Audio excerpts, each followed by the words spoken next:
You don't fool me. Jenna gave her a no-nonsense look. I know you're curious about them. Now open your present. Yes, ma'am. Rebecca dug into the bag and pulled out a heavy paperback book. On the cover was a black and white sketch of a dead tree looming over a misty cornfield. She tipped the book toward the streetlight and read the title, Heart-Stopping Heartland Hauntings. The letters shimmered and dripped with red, blood-like spatters. A delicious shiver crawled up her spine. Awesome! Look on the bright side, Jenna said. You've always wanted to see a ghost. An old farmhouse in the middle of nowhere is the perfect place. I guess. Rebecca mulled this over. She hadn't really thought of it that way. Jenna was always so much more positive than she was. The rumble of a loose tailpipe erupted, and a black car cruised along the street. Both girls shrank back, plastering themselves into the shadows. The car turned at the end of the block and headed to the alley behind the houses. Jenna's brother was home from his job delivering pizzas. Go, before you get in trouble. Rebecca threw her arms around Jenna. I'm going to miss you so much. I wish you were coming with me. Jenna's voice was muffled against Rebecca's shoulder. I can't believe the next time we see each other we'll be in junior high. Rebecca's throat tightened, cutting off the goodbye she wanted to say. Jenna pulled away and hopped down the stairs, braids flying. Rebecca watched through tears as her friend disappeared into the small brick bungalow next door.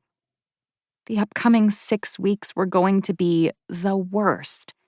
She and Jenna hadn't been apart for more than 8 days since kindergarten. What are you doing?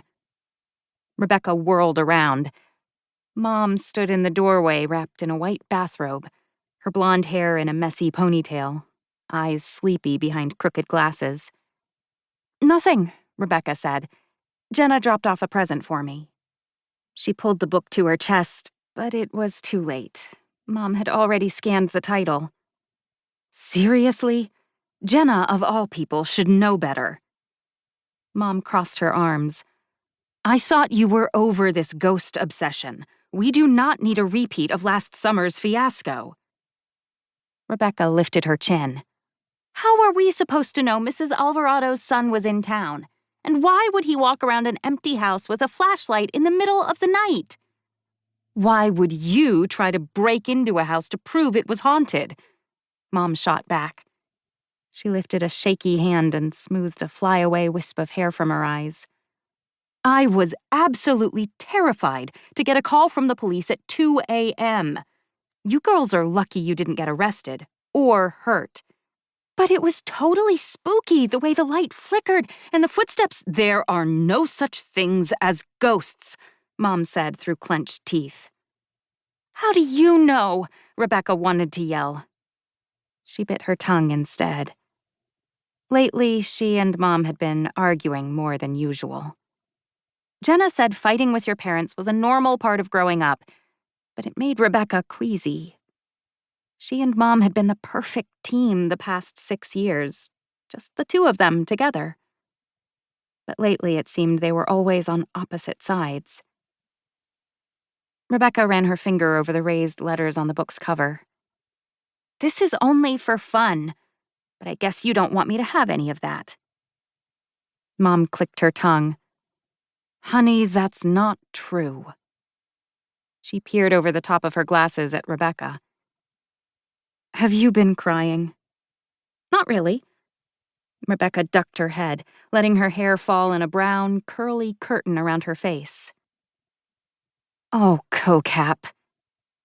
Co-Cap was Mom's nickname for her, short for co-captain. She put her arm around Rebecca's shoulder and guided her into the house. I'm sorry you're not going with Jenna this summer. We just can't afford— I know, Rebecca sniffed, squirming with guilt.